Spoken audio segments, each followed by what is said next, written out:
আপনারা ভিডিওতে দেখতে পাচ্ছেন এই যে পেঁপেগুলো ফুল ফুটে গেছে 2-3 মধ্যে ফল সেট হয়ে ফল সেট শুরু করবে। তো এইখানে হচ্ছে 15টার মতো পেঁচারা আছে। আপনারা তো সকলে জানেন, যেহেতু আমি একজন তরুণ উদ্যোক্তা, এই জন্য বাড়ির আশেপাশে যে পরিত্যক্ত জমিগুলো আছে ওগুলো কীভাবে কাজে লাগানো যায় তার ব্যবস্থা করতেছি। তো এই যে দেখেন এখানে ফুল ফুটে গেছে। তো মূলত যে ব্যাপারটি হচ্ছে, আপনারাও কিন্তু আমার মতো করে স্বল্প পরিসরে চাষ করতে পারেন। এই যে দেখতে পাচ্ছেন ফুল ফুটে গেছে। এটা হচ্ছে মানে কি বলবো, একটা কৃষকে যখন লাগানো থেকে শুরু করে এর পরিচর্যা, পানি দেওয়া, সার দেওয়া, ওষুধ দেওয়া সব কিছুই ঠিকঠাক হওয়ার পর যখন পেঁপে গাছগুলোতে ফুল আসে, তখনই এর থেকে আনন্দের বিষয় আর কি হতে পারে।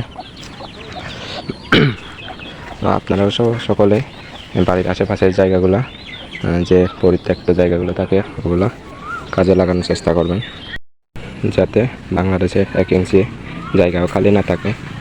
আপনাদের প্রতিটা জায়গাগুলো কাজে লাগাবেন। এই কাজে লাগানোর ফলে একদিকে যেমন আপনার পারিবারিক চাহিদা পূরণ হবে, যদি বেশি উৎপাদন হয় বাজারে সেল করতে পারবেন। তো আপনারা তো সকলেই জানেন, বাংলাদেশে হচ্ছে দিন দিন চাষাবাদের জমি কমে যাচ্ছে। এজন্য আমাদের উচিত এই আশেপাশে, বাড়ির আশেপাশে পতিত জমিগুলোকে কাজে লাগিয়ে বিক্রির জন্য না হোক, পারিবারিক চাহিদা মেটানোর জন্য যাতে কিছু উৎপাদন করা যায়। আপনারা সকলে চেষ্টা করেন।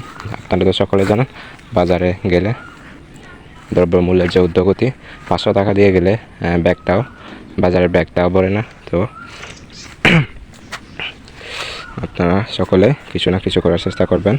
ভিডিওটা সম্পূর্ণ দেখার জন্য আপনাদের অসংখ্য ধন্যবাদ। এরকম নিত্য নতুন ভিডিও পাইতে চ্যানেলটিকে সাবস্ক্রাইব করবেন এবং ভিডিওটা দেখার জন্য অসংখ্য ধন্যবাদ আপনাদের।